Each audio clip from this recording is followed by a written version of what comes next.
CGS unit में। CGS unit मतलब आपको लेंथ को नापना है सेंटीमीटर में, मास को नापना है किस में, ग्राम में, और टाइम को किस में नापना है, सेकंड्स में। जब फोर्स लगती है तो कोनो शेप भी चेंज होता है। ये देखो फोर्स लगाई तो शेप भी चेंज होती है।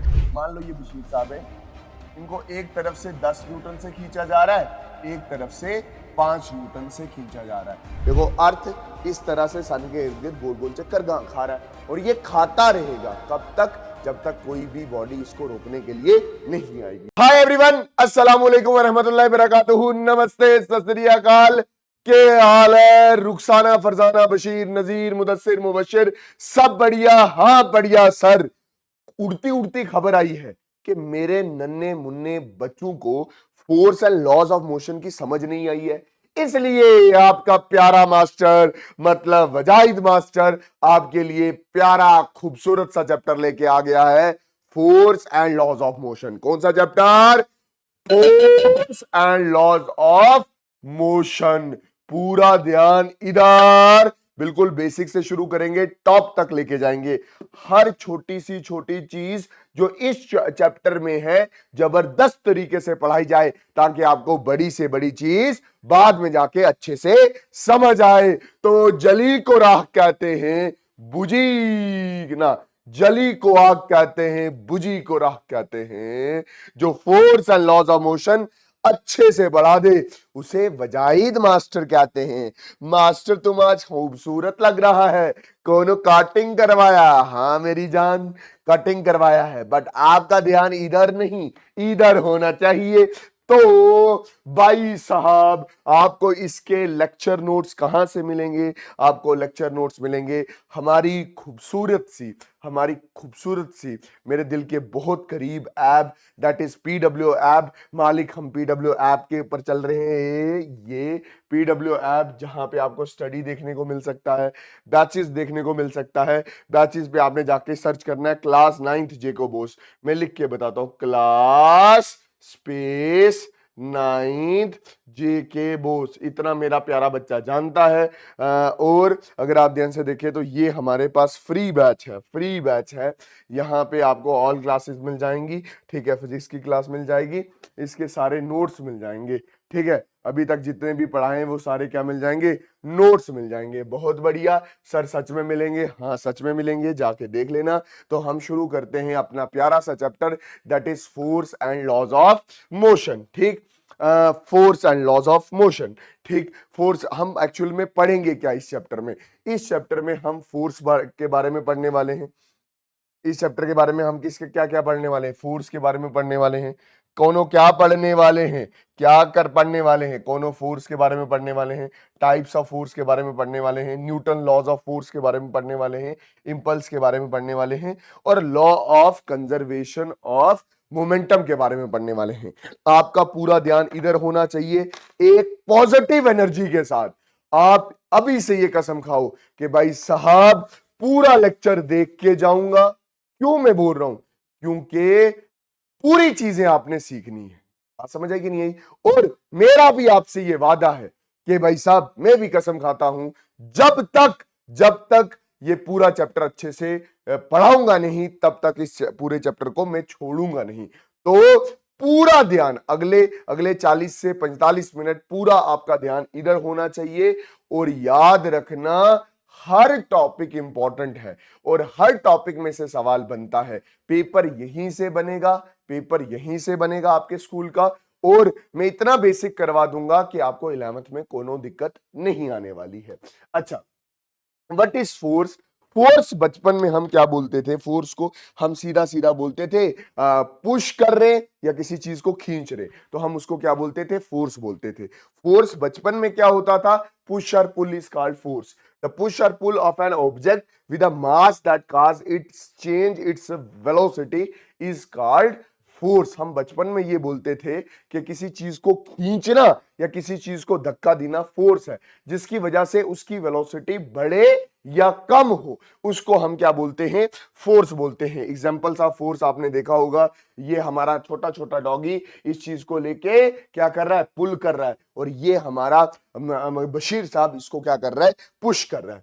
ठीक, अच्छा, how to identify a force if applied, what does the force change. हम कैसे आइडेंटिफाई करें कि किसी भी ऑब्जेक्ट के ऊपर फोर्स लग रहा है, हमें एक्चुअल में पता कैसे चलेगा। आपको तब पता चलेगा जब आपकी रफ्तार बढ़ रही होगी, मतलब आप चुप करके खड़े हो, किसी ने फोर्स लगाई, आप तेजी से चलेंगे, ठीक। आपकी डायरेक्शन बदल रही होगी, जैसे मैं ऐसे जा रही थी जा रही थी जा रही थी जा रही थी जा रही थी, इस साइड से किसी ने फोर्स लगाई और मेरी डायरेक्शन क्या कर गई, बदल गई।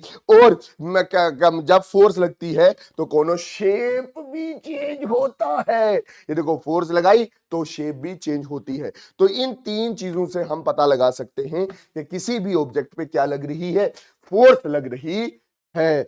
अच्छा, एक चीज याद रखना, मैं फोर्स को नेक्स्ट लेवल आपको थोड़ी देर के बाद समझाऊंगा, न्यूटन के सेकंड लॉ में फोर्स के बारे में समझाऊंगा, बट आप थोड़ा बहुता फोर्स के बारे में जान लो।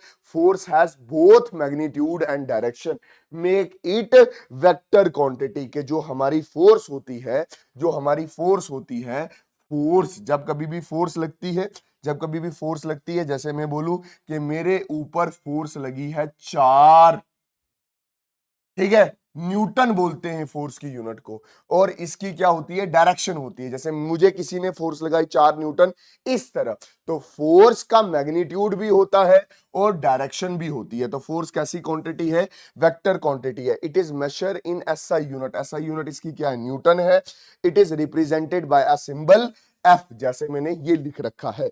ये कुछ चीजें फोर्स के बारे में मैंने पहले इसलिए बताई हैं क्योंकि आप इस चैप्टर में फोर्स के बारे में ही पढ़ रहे हो, तो वो आपको पता होना चाहिए।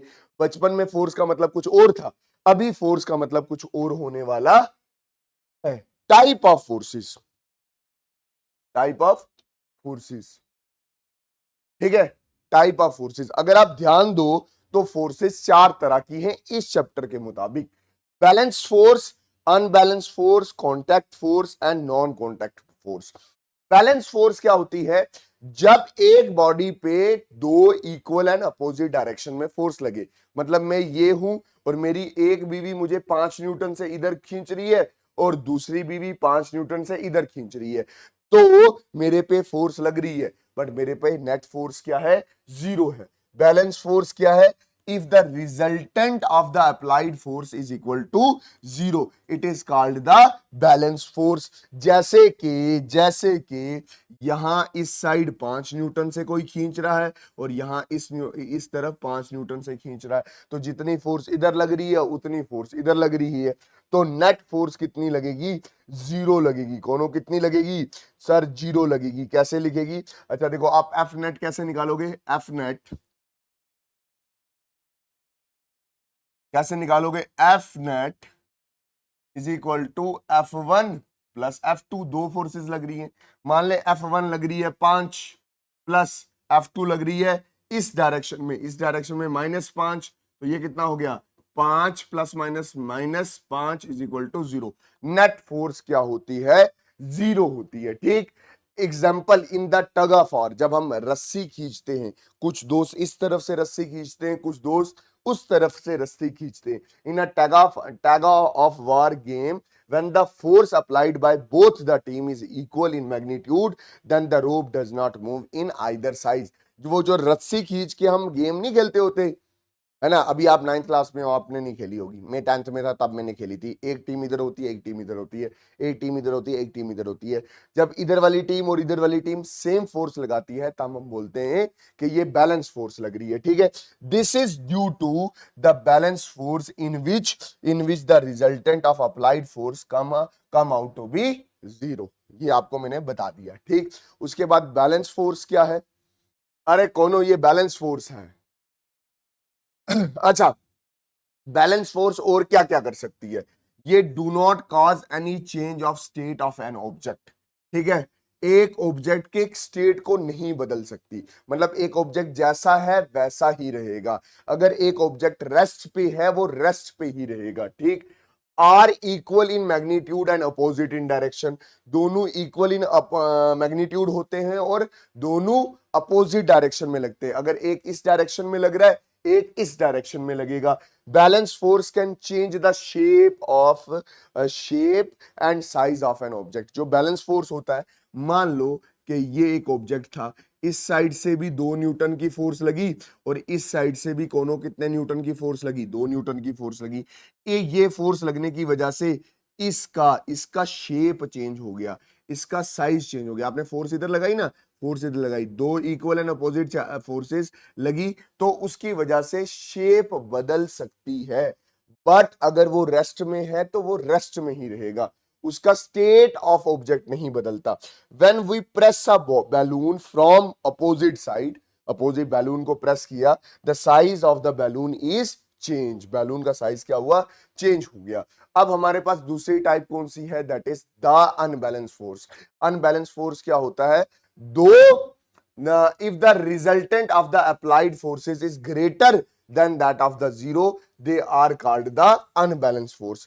मतलब इस केस में दो अनइक्वल फोर्सेस लगेंगी ऑन एन ऑब्जेक्ट।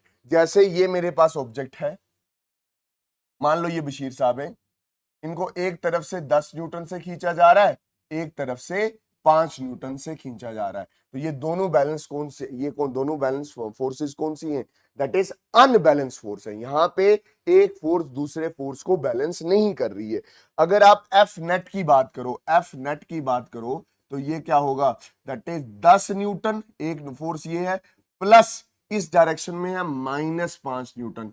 तो ये 10 प्लस माइनस -5, आंसर कितना आ जाएगा, 5 न्यूटन। ये अनबैलेंस फोर्स लग रही है, ठीक है। To move an object unbalance force are to be applied from the opposite side. मतलब अगर किसी भी चीज को चलाना हो तो आप अनबैलेंस फोर्स ही लगाते हो। जैसे फॉर एग्जांपल ये इधर 5 लग रही है, इधर 10 लग रही है, तो 10 जिस साइड ज्यादा लग रही है, जिस साइड फोर्स ज्यादा लग रही है उस साइड ये ऑब्जेक्ट मूव करके जाता है।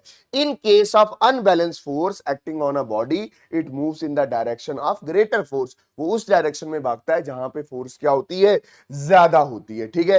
अनबैलेंस फोर्स क्या क्या कर सकती है, change the speed and position of an object. देखो इस साइड से ये कितनी फोर्स लगा रहा है, इस साइड से ये कितनी फोर्स लगा रहा है, मान लो 10 न्यूटन की फोर्स लगा रही है। इस साइड से कोनो फोर्स ही नहीं लग रही, तो अनबैलेंस फोर्स लग रही है। अनबैलेंस फोर्स लग रही है तो ये क्या कर सकता है, इसकी स्पीड बढ़ा सकता है, इसकी पोजीशन चेंज कर सकता है।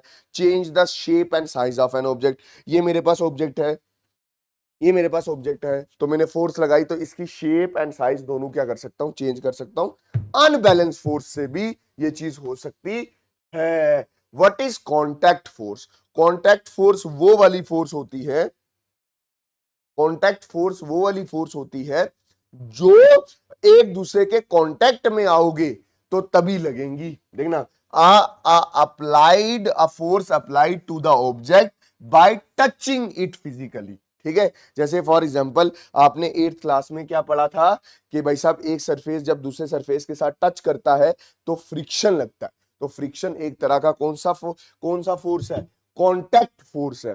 फिर आप किसी चीज को होल्ड करते हो, ऐसे फोर्स करके होल्ड करते हो या लिफ्ट करते हो, तो ये आपने टच करके इसको फोर्स लगाई है, इसको आप क्या बोलते हो, कांटेक्ट फोर्स बोलते हो। कुछ ऐसी फोर्सेस होती हैं जो नॉन कांटेक्ट फोर्स होती हैं, वो टच के आने के बगैर ही लग जाती हैं। जैसे ये मेरे पास बॉल है, अगर मैं इस बॉल को यहां से ऐसे छोड़ूं, यहां से ऐसे नीचे छोड़ूं, तो ये खुद ब खुद विदाउट एनी कांटेक्ट नीचे आ जाएगा। इसको हम बोलेंगे non contact force. A force applied to an object without touching it physically, without touching. जैसे आपकी ग्रेविटेशन है, ग्रेविटी टच करने के बगैर ही चीजों को नीचे ले आती है, ठीक है। तो ग्रेविटेशनल फोर्स होगी। अच्छा, मैग्नेटिक फोर्स होगी। आपने देखा होगा कि भाई साहब ये मैग्नेट है नॉर्थ पोल, ये मैग्नेट है साउथ पोल, तो इस साइड का साउथ पोल खुद ब खुद इसके पास आ जाता है भाई साहब। डन सर, डन, ठीक। अच्छा, अब हम इस चैप्टर में अच्छे तरीके से आते हैं, अच्छे तरीके से। इस चैप्टर का जो क्या बोलते हैं जो जो जो इस चैप्टर की रूह है ना, वो यहां से शुरू होती है, दैट इज इनर्शिया। इनर्शिया होता है सुस्ती। सुस्ती मतलब जो चीज जैसे है वो वैसे ही रहना पसंद करती है। मतलब अगर मैं रेस्ट में हूं तो मैं रेस्ट में रहना पसंद करूंगा। जैसे एक बहुत बड़ा पहाड़ है, रेस्ट में है, वो रेस्ट में रहेगा। अर्थ मोशन करती है सन के इर्द गिर्द तो वो वैसा ही रहना पसंद करती है। अर्थ सन के इर्द एक पर्टिकुलर डायरेक्शन में मोशन करती है तो वो वैसे ही डायरेक्शन में ही रहना पसंद करती है। कब तक? जब तक कोई फोर्स ना आए। कब तक? जब तक कोई फोर्स ना आए उसको उस स्टेट से बाहर निकालने के लिए। एक पहाड़ रेस्ट में ही रहेगा, तब तक रेस्ट में रहेगा जब तक उस पर फोर्स नहीं लगेगी। अर्थ सन के इर्द गिर्द मोशन करता रहेगा, वो कब तक रहेगा? जब तक उसको कोई रोकने वाला नहीं आएगा। अर्थ सन के इर्द गिर्द एक पर्टिकुलर डायरेक्शन में घूम रहा है, कब तक घूमेगा? जब तक कोई फोर्स उसको रोकने वाली नहीं आएगी। तो if the body is in rest it will remain in rest. अगर बॉडी किसी रेस्ट में है तो वो रेस्ट में रहती है। If it is motion it will remain in the motion. if it in particular direction it will remain in particular direction until and unless any external force is applied। और जो inertia होता है वो मास पे depend करता है। ठीक है, जो सुस्ती होती है वो मास पे डिपेंड करती है। मतलब जिसका मास ज्यादा उसका इनर्शिया ज्यादा। अगर मैं आपको बोलूं 1 रुपये का कॉइन का मास ज्यादा है, किसका इनर्शिया ज्यादा है कि एक माउंटेन का इनर्शिया ज्यादा है, तो एक पहाड़ का इनर्शिया ज्यादा होता है। आप याद रखना ये सुस्ती होती है, ये सुस्ती है जो किसी ऑब्जेक्ट को उसका स्टेट बदलना नहीं देती। स्टेट मतलब अगर वो रेस्ट में है रेस्ट में रहेगा, मोशन में है मोशन में रहेगा, किसी पर्टिकुलर डायरेक्शन में है डायरेक्शन में रहेगा until and unless any external force is applied। अच्छा, अगर आप ध्यान से देखो तो इनर्शिया रेस्ट का हो सकता है, मोशन का हो सकता है और डायरेक्शन का हो सकता है। तो बहुत अच्छे से बोलूं 3 तरह का इनर्शिया होता है, inertia of rest, inertia of motion and inertia of direction. बहुत बढ़िया। इनर्शिया ऑफ रेस्ट क्या है? अगर बॉडी रेस्ट में है तो वो रेस्ट में रहेगी until and unless any external force is applied। if the body is in rest it will remain in rest until and unless any external force is applied। ये गाड़ी है, इसमें हमारे कौन खड़े हैं? इसमें हमारे बशीरा खड़ा है। ठीक है, गाड़ी रेस्ट में थी, इसकी टांगे रेस्ट में थी। ठीक है, और इसकी ऊपर वाली बॉडी भी क्या होगी? रेस्ट में थी। जैसे ही गाड़ी आगे निकली, गाड़ी मोशन में आई तो टांगे मोशन में आई होंगी क्योंकि गाड़ी के टच में, ये मोशन में। ऊपर वाली बॉडी रेस्ट में ही थी, ऊपर वाली टांगे मोशन में आई, ऊपर वाली बॉडी तो रेस्ट में थी, तो वो उसी स्टेट में रहना पसंद करेगी। ये इसी रेस्ट में रहना पसंद करेगी और इसको धक्का कहां लगेगा? पीछे। इसलिए जब अचानक से गाड़ी चलती है आपको धक्का कहां लगता है मेरी जान? पीछे की तरफ लगता है। मैंने क्या बोला? ये बशीर साहब थी, टांगे थी, बॉडी थी। टांगे रेस्ट में है क्योंकि गाड़ी रेस्ट में है। गाड़ी अचानक से चली तो टांगे आगे की तरफ चली, ऊपर वाली बॉडी देख, जैसे गाड़ी चली तो टांगे आगे की तरफ चली और ऊपर वाली बॉडी रेस्ट में ही रहना पसंद करेगी, तो उसको फोर्स, उसको धक्का कहां लगा? बैकवर्ड की तरफ। ठीक। Inertia of motion, inertia of motion का मतलब क्या हो गया? अगर बॉडी मोशन में है तो वो मोशन में ही रहना पसंद करेगी जब तक कोई एक्सटर्नल फोर्स उस पर नहीं लगती। If the body is in motion it will remain in motion until and unless any external force is applied। ये गाड़ी है, ये पूरा का पूरा बंदा है। अब अचानक से अच्छा, ये चल रही गाड़ी है, ये चल, आराम से सुनना, ये चल रही गाड़ी है। चलती गाड़ी में जब उसको धक्का लगा उसने अपने आप को सीधा कर लिया, फिर ऐसे स्टैंड हो गया, ये स्ट्रेट स्टैंड हो गया हमारा बशीरा। तो अचानक से गाड़ी रुकी। जब अचानक से गाड़ी रुकी तो पहले क्या आई होंगी? टांगे रेस्ट में आई होंगी, ऊपर वाली बॉडी तो क्या होगी? मोशन में ही होगी, तो उसको धक्का कहां लगेगा? आगे की तरफ। आराम से सुन, जब गाड़ी चल रही होती है टांगे भी मोशन में होती है, बॉडी भी मोशन में होती है, दोनों मोशन में है। जब रेस्ट में आई तो टांगे किस में आई? रेस्ट में। ऊपर वाली बॉडी रेस्ट में तो आई नहीं, तो वो कहां जाना चाहेगी? फॉरवर्ड। तो इसलिए जब अचानक से गाड़ी रुकती है, रुकती मतलब स्टॉप होती है। ठीक है, अचानक से किसी गाड़ी का एक्सीडेंट भी हो, आगे कोई पेड़ आ जाए, पोल आ जाए, तो निकल के इंसान कहां आता है? शीशे से बाहर। इसलिए बोलते हैं कि सीट बेल्ट पहननी चाहिए। अच्छा, फिर इनर्शिया ऑफ डायरेक्शन। अगर कोई भी बॉडी किसी पर्टिकुलर डायरेक्शन में मूव कर रही है, if a body is in if the body is in particular direction, if the body is moving in a particular direction, if the body is moving in particular, ये याद रख लेना, particular direction, it will remain in that direction until and unless any external force is applied। देखो अर्थ इस तरह से सन के इर्द गिर्द गोल गोल चक्कर खा रहा है और ये खाता रहेगा कब तक, जब तक कोई भी बॉडी इसको रोकने के लिए नहीं आएगी। और मैं आपको अच्छी बात ये बोलूं कि ये जो इनर्शिया है, इसी को, ये जो इनर्शिया है, ये जो इनर्शिया है, इसी को Newton Newton first law of motion भी बोलते हैं, या इसी को लॉ ऑफ इनर्शिया बोलते हैं। अगर आप ध्यान से देखो, चैप्टर का नाम क्या है, force and laws of motion. पहला लॉ ऑफ मोशन तो हमारा लगभग लगभग खत्म ही हो गया है। अच्छा, न्यूटन फर्स्ट लॉ या लॉ ऑफ इनर्शिया इसको बोला जाता है। ये वही है जो इनर्शिया है। क्या इसमें क्या बोला, an object remain in a state of rest or of uniform motion in a straight line unless compelled to change that state by an applied force। अगर बॉडी जिस स्टेट में है, मोशन में है, मोशन में रहेगी, रेस्ट में है, रेस्ट में रहेगी, किसी पर्टिकुलर डायरेक्शन में है, पर्टिकुलर डायरेक्शन में रहेगी। कब तक, जब तक उस पे कोई फोर्स ना लगे। ठीक।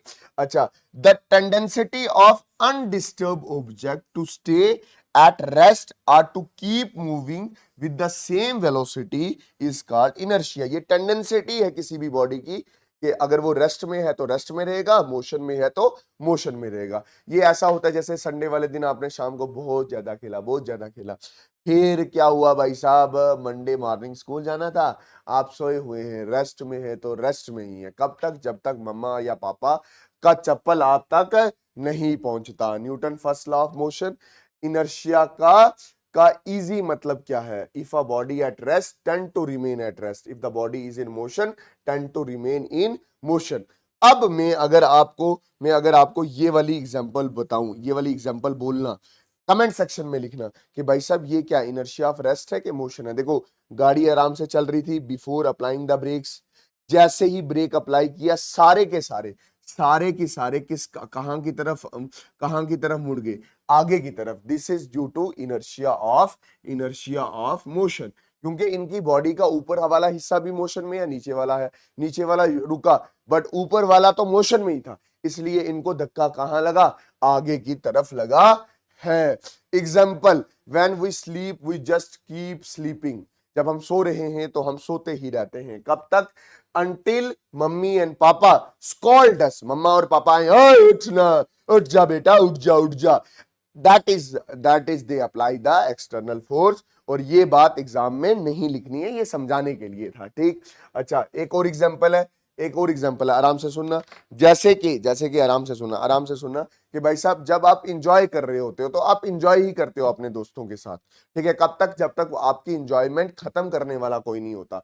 When we are with our friends outside enjoying, we want to stay there and don't come back home for resting। है ना, वहीं रहना पसंद करते हो, but we do not have to because our parents will apply external force and scold us. मतलब जब हम अपने दोस्त के साथ होते हैं तो उसी मोशन में हम इंजॉय, फिर मम्मा पापा आएंगे तो वो बोलेंगे स्टॉप इंजॉय, तड़ल तड़ल तड़ल, चप्पल स्टिक सब कुछ आएगा फिर। ठीक है, ये देखो इंजॉय कर रहे हो, आगी फोर्स, रुक जा बेटा, घर आ जा वापस। ये एग्जाम्पल सिर्फ समझाने के लिए है, एग्जाम में मत लिखाना मेरी जान। अच्छा, अब है मोमेंटम। मोमेंटम एक्चुअल में क्या बताता है कि किसी भी बॉडी में कितना मोशन है। What is momentum? मोमेंटम बताता है किसी भी बॉडी के अंदर क्वांटिटी ऑफ मोशन, किसी भी बॉडी के अंदर कितना मोशन है, वो क्या कौन बताता है? मोमेंटम बताता है। अच्छा, मोमेंटम रिप्रेजेंट होता है पी से, is represented by the product of mass and velocity. Momentum किससे, मोमेंटम का फॉर्मूला क्या है? Mass into velocity. यूनिट क्या होगी मोमेंटम की? मास की यूनिट होती है केजी और वेलोसिटी की क्या होती है? Metre per second. तो मोमेंटम की यूनिट क्या होगी? KG metre per second. Metre per second, देखो ना आप, momentum is equal to M into V, mass की क्या होगी? केजी, और वेलोसिटी की क्या होगी? Metre per second. ठीक है, इनिशियल फाइनल मोमेंटम होगा mass into final velocity, initial momentum होगा mass into initial velocity. Change in momentum मतलब final momentum minus initial momentum. Final momentum क्या? Mass into final velocity minus mass into initial motion velocity. एक चीज याद रखना, momentum का मतलब होता है बॉडी के अंदर कितना मोशन है, ठीक है, वो दो चीजों पे डिपेंड करेगा, मास एंड वेलोसिटी। अगर किसी बॉडी के अंदर ज्यादा मास है उसका मोशन ज्यादा है, अगर वेलोसिटी ज्यादा है तो उसका मोशन ज्यादा है। अगर वेलोसिटी ज्यादा है तो मोमेंटम ज्यादा है, अगर मास ज्यादा है तो मोमेंटम क्या है, ज्यादा है। डन। ये मोमेंटम इसलिए समझाया क्योंकि आपको Newton second law of motion अच्छे से समझाना था। ये Newton second law of motion आपको क्या देता है, ये आपको फोर्स का फॉर्मूला देता है एक्चुअली में। ये क्या देता है, फोर्स का फॉर्मूला। और ये कहता क्या है, the rate of change of momentum of an object is a proportional to the applied unbalanced force in the direction of the force। ये बोल रहा है कि भाई साहब जो आपका आपका जो मोमेंटम होता है ना, आपकी जो फोर्स होती है, ये फोर्स का फॉर्मूला देता है, वो क्या होता है, rate of change of momentum. Rate of change of momentum मतलब जो आपका फोर्स होता है वो डायरेक्टली प्रोपोर्शनल टू, रेट मतलब टाइम से डिवाइड करना, और चेंज इन मोमेंटम मतलब डेल्टा पी। डेल्टा पी का मतलब क्या होता है, चेंज इन मोमेंटम। ठीक, ये चीज याद रखना। What is force, force is rate of change of momentum. Rate मतलब टाइम से डिवाइड करना, चेंज इन मोमेंटम मतलब डेल्टा पी। मान के चलो कि इनिशियल मोमेंटम कितना है, पी आई है। Initial momentum P I is equal to M into U होगा, मास इंटू इनिशियल वेलोसिटी होगी। अच्छा, let the final momentum be P F. Final momentum is equal to mass into final velocity. बहुत बढ़िया। Newton second law of motion, according to second law of motion जो हमारी force है वो क्या है, रेट मतलब टाइम से डिवाइड करना और चेंज इन मोमेंटम। अच्छा ठीक है, force directly proportional to final momentum mass into final velocity minus mass into initial velocity, और ये क्या गया, टाइम नीचे डिवाइड हो गया। ये मास और ये मास क्या हो गया, कॉमन, ये मास आ गया बाहर, ये क्या गया, v minus U upon T. तो force is directly proportional to M V minus M U upon T. ये मास मास कॉमन था, ये मास बाहर आया, अंदर क्या बचा, v minus U upon T. Directly proportional वैसे ही, मास वैसे ही, फोर्स वैसे ही। अगर आप अच्छे से देखो तो v is equal to U plus A T होता है, v ये इधर आ जाएगा, minus U is equal to A T होता है, v minus U upon T is equal to A होता है। तो अच्छे से बात करूं तो v minus U upon T किसके बराबर है, ए के बराबर है। तो हमारा force is directly proportional into mass into acceleration है। इसको याद करने के लिए आप लिखो फादर इज इक्वल टू मा, फादर इज इक्वल टू मा। ठीक है, अप्लाइंग, जैसे अभी आया आपने आया लिखा ना, force is directly proportional to ma, mother into acceleration, applying constant K to remove the proportionality sign. जब भी प्रोपोर्शनलिटी साइन हटेगा एक कांस्टेंट आएगा के, इस के की वैल्यू 1 होती है, याद रख लेना। Experimentally it was verified that के इज इक्वल टू 1। ठीक है, अगर के की जगह आप 1 रखोगे, के की जगह आया 1 इंटू एम ए, तो फोर्स का फॉर्मूला क्या बना, मास इंटू एक्सेलरेशन। और यही फॉर्मूला हमें Newton second law of motion देता है। Newton second law of motion हमें फॉर्मूला देता है फोर्स का, और एग्जैक्ट मतलब बताता है कि फोर्स है क्या। फोर्स क्या है, rate of change of momentum, final momentum minus initial momentum divided by time. आप उसको ऐसे भी लिख सकते हो, कैसे, force is directly proportional to change of momentum upon time. Change of momentum का मतलब क्या है, चेंज ऑफ मोमेंटम मतलब final momentum minus initial momentum upon time. अच्छा जी, अब है SI unit of force and CGS unit of force. Force क्या है, मास इनटू एक्सेलरेशन, मास की यूनिट क्या है, केजी, एक्सेलरेशन क्या है, मीटर पर सेकंड स्क्वायर। तो फोर्स की यूनिट क्या होगी, KG metre per second square. इसी को आप क्या लिखते हो, न्यूटन लिखते हो। कुछ टाइम पहले मैंने आपको बोला था ऐसा यूनिट ऑफ फोर्स न्यूटन होती है। सीजीएस में क्या होता है, सीजीएस में सीजीएस यूनिट मतलब आपको लेंथ को नापना है सेंटीमीटर में, मास को नापना है किसमें, ग्राम में, और टाइम को किसमें नापना है, सेकंड्स में। तो मास किस में आएगा, ग्राम में। एक्सेलरेशन की ऐसे यूनिट क्या होती है, मीटर पर सेकंड स्क्वायर। तो मीटर की जगह आप क्या लिखोगे, सेंटीमीटर, और सेकंड की जगह आप क्या लिखोगे, सेकंड स्क्वायर। तो ग्राम सेंटीमीटर पर सेकंड स्क्वायर सीजीएस यूनिट हुई। इसको आप क्या लिखते हो, dice. Dice is the CGS unit of force and SI unit of force is Newton. What is impulse, what actually impulse means, impulse का मतलब होता है छोटी फोर्स जब ज्यादा टाइम के लिए लगती है ना, जब कम टाइम के लिए ज्यादा फोर्स लगती है। कभी किसी से थप्पड़ खाया, जैसे थप्पड़ मारा किसी ने ठक, तो कम टाइम, फोर्स ज्यादा। ये क्या बोलता है, force acting for a short period of time. हमें पता है फोर्स क्या होता है, change in momentum upon time. Time कम तो फोर्स क्या लगेगी, ज्यादा लगेगी। इसी तरह की फोर्स को हम क्या बोलते हैं, कि इसी तरह की फोर्स को हम क्या बोलते हैं, दैट इज इंपल्स बोलते हैं। इंपल्स फोर्स है जिसका मैग्नीट्यूड बहुत ज्यादा है क्योंकि टाइम क्या है, कम। आप इसका उल्टा भी बोल सकते हो, देखो force directly proportional to change in momentum upon time. अगर टाइम ज्यादा हो तो फोर्स क्या लगती है, कम लगती है। ये भी दिमाग में रखना, ठीक है। Whenever a cricketer want to catch a ball, he pulls the hands behind so that the time of contact increase and he feels less force। जब कभी भी कोई क्रिकेटर बॉल कैच करता है, जैसे ये बॉल है, ये कैच करता है तो ये अपने हाथ को नीचे करता है। जब ये हाथ को नीचे कर रहा होता है, जब ये मेरी जान, जब ये हाथ को नीचे कर रहा होता है, हाथ को नीचे कर रहा होता है, तो ये अपने टाइम पीरियड को बढ़ाता है। टाइम पीरियड बढ़ेगा तो इसके हाथ पे फोर्स क्या लगेगी, कम लगेगी। डन। हाँ सर।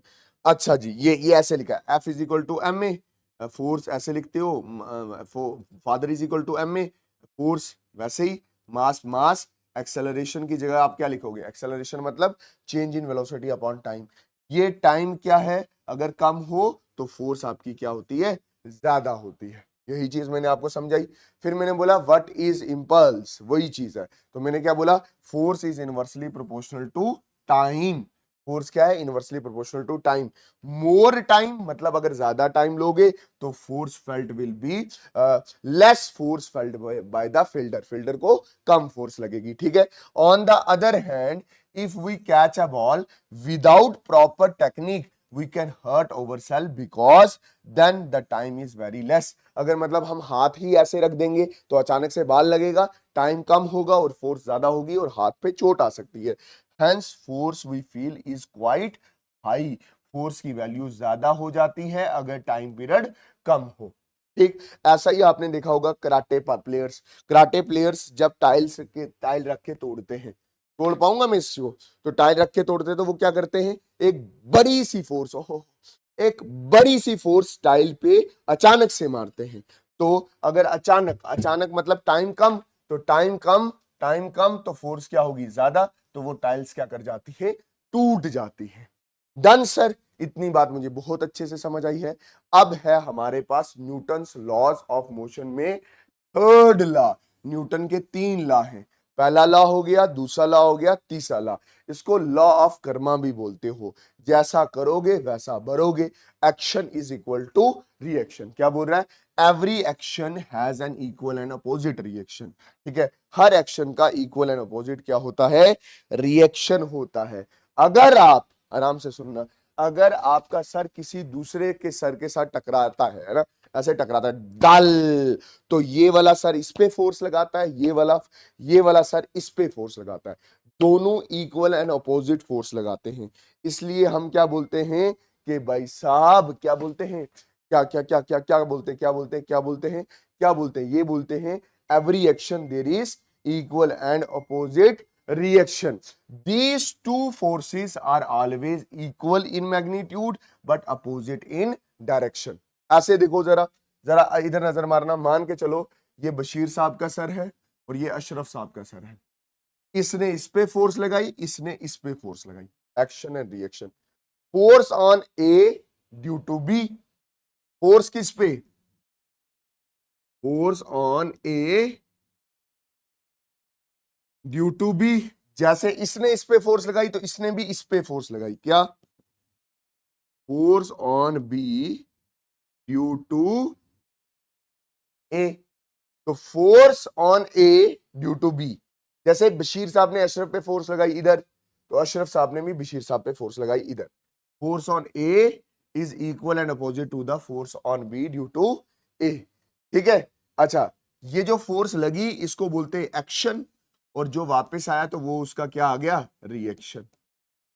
ये इसको ऐसे मत समझना, मैंने उसको बोला आई लव यू, उसने बोला मुझे I love you too, action reaction हो गया, ऐसा कुछ नहीं होता।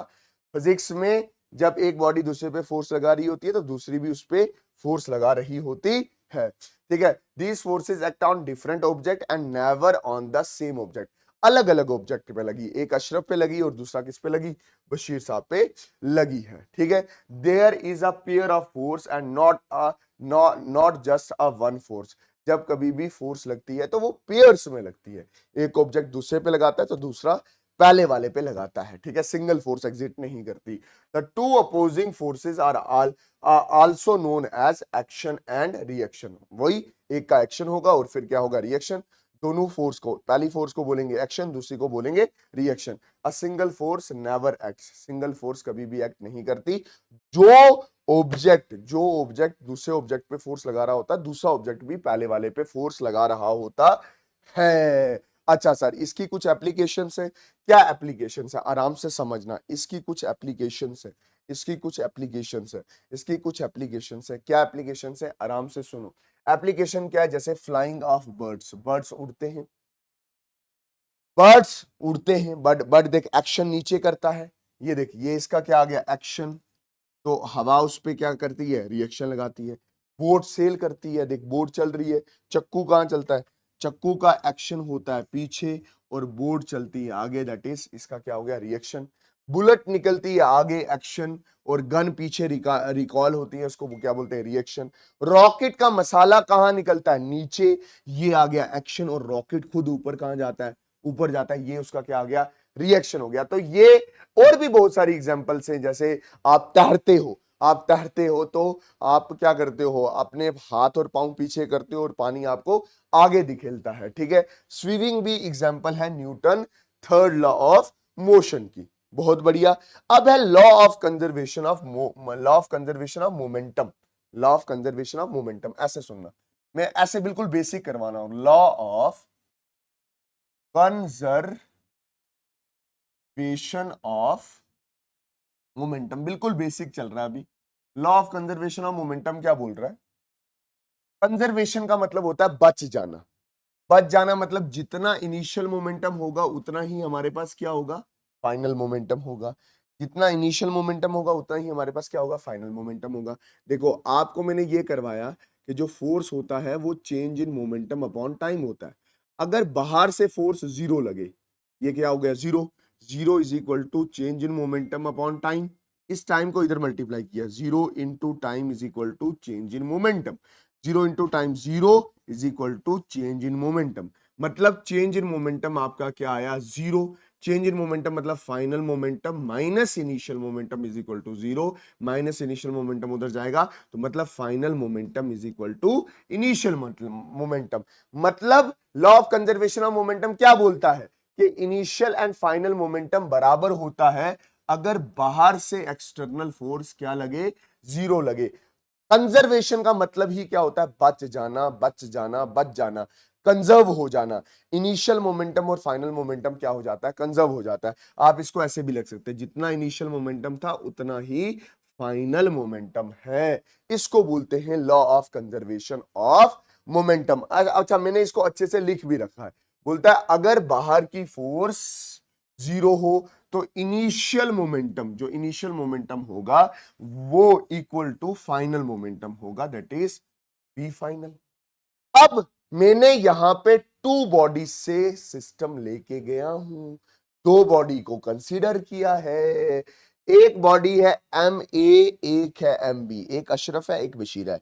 इसकी इनिशियल वेलोसिटी क्या है, इनिशियल वेलोसिटी है भाई साहब यू ए। इसकी इनिशियल वेलोसिटी क्या है, यू बी। अच्छा, यू ए बड़ा है यू बी से, तो ये वाली बॉडी से टकराएगी। अभी टकराई नहीं है, ये वाली कंडीशन कौन सी है, ये वाली कंडीशन है बिफोर कोलिजन वाली कंडीशन। डन सर, इतना हमें पता चल गया।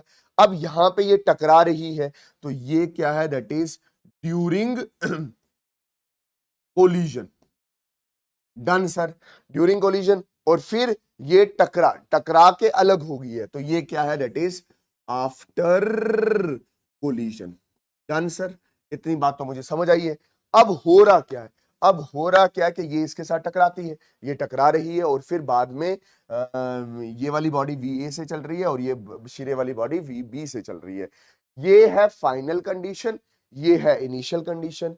इनिशियल मोमेंटम और फाइनल मोमेंटम क्या होगा, बराबर होगा। इनिशियल मोमेंटम क्या है, M A into U A, M A into U A plus M B into U B is equal to M A V B plus M B V B. मतलब इस side का momentum और इस side का momentum क्या होने वाला है, बराबर होने वाला है।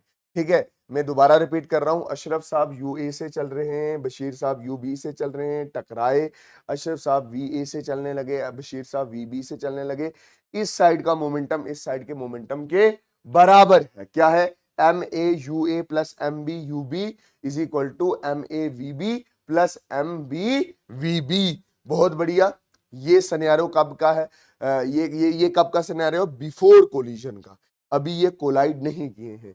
Consider the two object A and B, Ashraf and Bashira, having a mass M A and M B respectively. ले लिए दो mass. Let velocity of A be the U A and velocity of U B is equal to U B. और ये condition कब की है, that is before collision, before collision. ये चल रहा है यू ए से और ये चल रहा है क्या, यू बी से। इसका मास क्या है, एम ए, और इसका मास क्या है, एम बी। आफ्टर कोलिजन क्या, ड्यूरिंग कोलिजन क्या होगा कि भाई साहब ए बी पे फोर्स लगा रहा होगा, बी ए पे फोर्स लगा रहा होगा, है ना, ऐसे ही होगा ना। Force on B due to A ने फोर्स बी पे लगाई, force on B due to A, फिर ये वाला बॉडी भी इस पे फोर्स लगाएगा। क्या, फोर्स ऑन ए पे फोर्स लगी है, किसकी वजह से, बी की वजह से। देखो, let the force applied by A on B, मतलब force on B due to A, है ना, किधर लगी, applied on A applied by A, ये बी है, applied by A on B, इधर force on B due to A, और force applied by B, B ने अप्लाई की है ऑन ए, मतलब force on A due to B. दोनों equal and opposite होंगे। आप हमेशा याद रखना, force on B A is equal and opposite to force on A due to B. अब आफ्टर कोलिजन क्या होगा, जब कोलिजन हो चुकी होगी तो हमारे अशरफ साहब मूव करेंगे वी ए से और हमारे बशीर साहब मूव करेंगे वी बी से। Let the velocity of A and B after collision B V A and V B respectively. Now we know that the Newton third law of motion, every action there is equal and opposite reaction. जो जितनी force इस पे लगेगी उतनी force उस पे लगेगी। अब हमने इसको पूरा प्रूव करना है। मैंने आपको क्या बोला, दो बॉडीज हैं, force on B is equal and opposite to the force on A due to B। अब फोर्स ऑन B लग रहा है, B पे फोर्स, तो mass of B acceleration of B is equal to minus mass of A acceleration of A, where A and AB are the acceleration of A and B।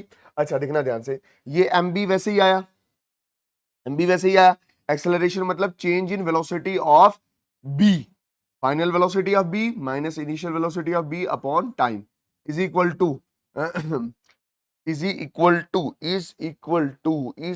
To यहां पे हमारे पास क्या आ जाएगा, ये मास ऑफ a होगा minus mass of a, acceleration of a मतलब final velocity of a minus initial velocity of a divided by t।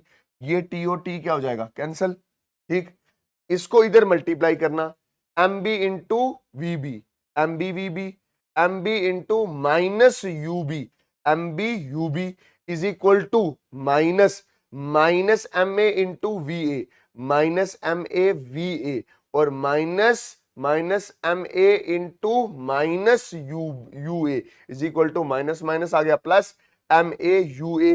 अब अगर आप ध्यान से अच्छे से समझो, अच्छे से समझो, अच्छे से करने की कोशिश करो तो आराम से समझना, ये एम ए वी बी है और ये minus M A U B है, ये minus M A V A है और ये एम ए यू ए है।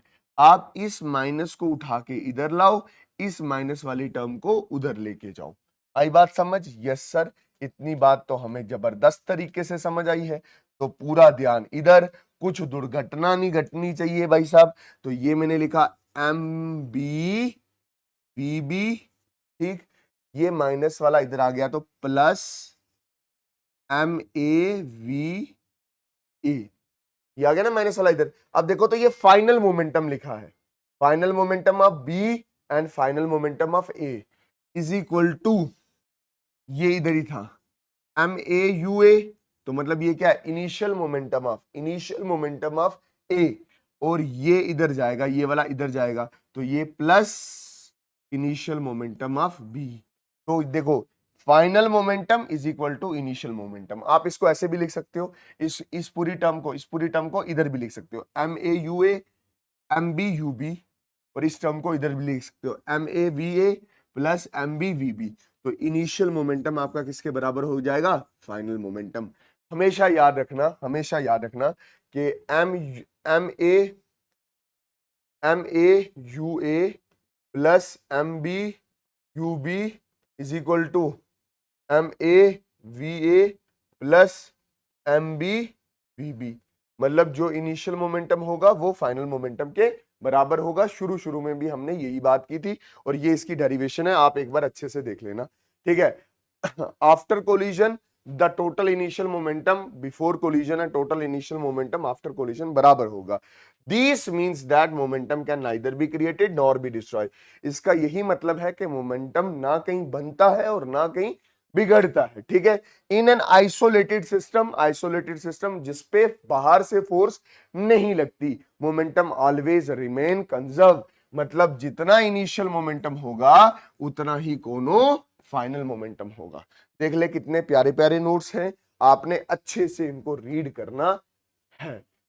Law of conservation of momentum, अब उसकी क्या है एप्लीकेशंस। अब उसकी एप्लीकेशन एक ही है, that is recoiling of gun, ठीक है। रिकॉइलिंग ऑफ गन, आप जब भी देखते हो, मेरे पास भी एक प्यारी सी गन है, बहुत बड़ी वाली गन है ऐसे। आप जब भी देखते हो कि कोई भी चीज जब गन चलाती है, ऐसे गन चलाती है, ऐसे गन चलाती है, तो ये बुलेट निकल के आगे जाती है बट गन खींच के पीछे आती है। इसी को आप क्या बोलते हो, रिकॉइलिंग ऑफ गन। एक हुआ एक्शन और दूसरा क्या हुआ, रिएक्शन, ठीक है। The total momentum of a system of a gun and the bullet before firing the bullet and after firing will be same। वो बोलता है मोमेंटम गन और बुलेट का पहले और बाद में क्या रहेगा, सेम रहेगा। इसको मैं करके दिखाऊंगा आगे, ये मैंने किया हुआ है वैसे, ठीक है, करके दिखाऊंगा, ठीक। We can equate both the momentums and can find the velocity of gun or the bullet which ever ask for। मतलब जितना इनिशियल मोमेंटम होगा उतना ही हमारा क्या होगा, फाइनल मोमेंटम होगा। बात समझ आई कि नहीं है? हाँ सर इसको बेहतरीन तरीके से समझाओ। मैं क्या बोल रहा हूं, रिकॉइलिंग ऑफ गन में आपको रिकॉइलिंग वेलोसिटी निकालनी है, मतलब गन कितनी वेलोसिटी से पीछे आई वो निकालनी है। देखो mass of gun M A is the बड़ा mass is the mass of gun, याद रखना बड़ा एम। ये इनिशियल वेलोसिटी इसकी क्या है, 0, रुकी हुई है गन। ये क्या है, that is mass of bullet, और ये भी रुका हुआ है, ये कहीं नहीं जा रहा। अब आपने फायरिंग की, बुलेट गया आगे, बुलेट का मास क्या है, छोटा एम, आगे कितनी वेलोसिटी से गया, छोटी वी से गया। गन का मास क्या है, एम, वो आई पीछे। एक हुआ एक्शन, दूसरा हुआ रिएक्शन। न्यूटन का थर्ड लॉ भी प्रूव हो गया। एम ए बड़ा मास और रिकॉइल हुआ वी ए वी से। मुझे ये वी निकालना होता है, ये वी निकालना होता है। तो मैं क्या बोल रहा हूं कि भाई साहब मोमेंटम कंजर्वेशन से M A U A plus M one U one is equal to M way V one plus M B V B लिखा हुआ है, ठीक है। कई जगह पे यही चीज ऐसे लिखी होती है, M one U one plus M two U two is equal to M two U two plus M two V2, ऐसे भी लिखा होता है, घबराना नहीं है, ठीक है। अच्छा एम ए ऐसे ही रहा, इनिशियल वेलोसिटी 0 है। एम बी वैसे ही रहा, इनिशियल वेलोसिटी क्या है, 0 है, is equal to M A बड़ा मास है एम, और वी ए की वेलोसिटी क्या है, that is V, plus M B क्या है, छोटा एम, और वेलोसिटी क्या है, छोटी वेलोसिटी। ये M A into 0 0, M B into 0 0 0 और 0 0, M into V plus M into छोटा वी, ठीक। अगर आप ध्यान से देखो तो ये प्लस का इधर आएगा, माइनस का हो जाएगा, minus M V is equal to M V. अब अगर आप थोड़ा दिमाग लगाओ, इस पूरे को उठा के इधर ले आओ और माइनस वाले को टर्म को इधर ले आओ, लिख सकते हो M V is equal to यार कोनो कोनो क्या तकलीफ है यार, अरे यार क्या तकलीफ है, इधर देखो -mv, इस बड़े m को इधर ले आओ और ये हमारे पास रिकॉइलिंग वेलोसिटी निकल गई। रिकॉइलिंग वेलोसिटी क्या लिख ली, v is equal to -mv divided by बड़ा m। ठीक है, अब देखना ये नेगेटिव साइन ये बताता है कि गन जो जाती है वो अपोजिट डायरेक्शन में जाती है, मतलब गन इधर जाएगी और बुलेट आगे जाएगी, और जितना मास बड़ा होगा गन का उतनी रिकॉइलिंग वेलोसिटी क्या होने वाली है, कम होने वाली है। याद रखना, जितना गन का मास बड़ा उतनी रिकॉइलिंग वेलोसिटी कम, इसलिए गन्ने भारी बनाई जाती है। और सोल्जर को यह बोला जाता है कि अपना कांधा क्या रख, मजबूत रख। ठीक, बाकी आपको सब पता है, चैप्टर हो गया है कंप्लीट। एक नजर हमारे चैनल्स पे, ये हमारा क्या है, जेके बोस वाला टेलीग्राम चैनल है और ये व्हाट्सएप चैनल है, इसको ज्वाइन करो जल्दी से। टीचर आपका इंतजार कर रहे हैं कि कब बच्चे आएंगे और हम उनको जबरदस्त तरीके से पढ़ाएंगे। बाकी मिलते हैं किसी और नई वीडियो में, तब तक के लिए अल्लाह हाफिज, अल्लाह रखा, शुभ रात्रि, जय हिंद। एक मैं आपको पक्का बोलूंगा, प्लीज मेहनत करो, मेहनत करो, मेहनत करो, मेहनत करो, और नेक्स्ट लेवल मेहनत करो। इतनी मेहनत करो कि दुनिया दुनिया आपकी बहुत इज्जत, दुनिया आपके बारे में कोई बात ना करे। ठीक है, मिलते हैं किसी और खूबसूरत से वन शॉट में, तब तक के लिए अल्लाह हाफिज, अल्लाह रखा, शुभ रात्रि, जय हिंद। और कोई भी डाउट हुआ कमेंट सेक्शन में पक्का पूछना, मैं आपके कमेंट सेक्शन को देखूंगा कि मेरे बच्चे को किस चीज का डाउट है। Bye bye.